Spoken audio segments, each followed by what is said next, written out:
ரொம்ப ரொம்ப கவனம். அதுக்கு ஒரு ஈஸி டிப்ஸ் சொல்றேன் வாங்க.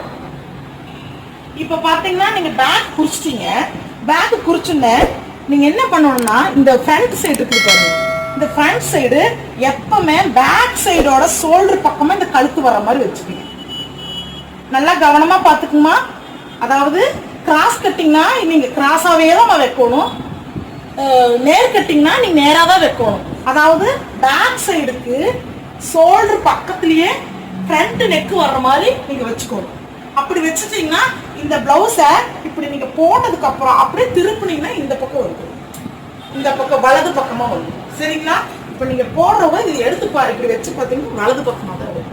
அதனால நீங்க என்ன பண்றீங்கன்னா இங்க ஏன் வரைய சொன்னேன்னு கேட்டீங்கன்னா இப்ப ஃப்ரண்ட் நம்ம எங்க வரையணுங்கிறது தெரிஞ்சுக்கிறதுக்காக தான் வரைய சொன்னேன். இப்ப பாருங்க, நான் இப்ப இங்கதான் வச்சிருக்கிற கிராஸ் கட்டிங். இப்போ ஃப்ரண்ட் டிராயிங் போடுறேன்.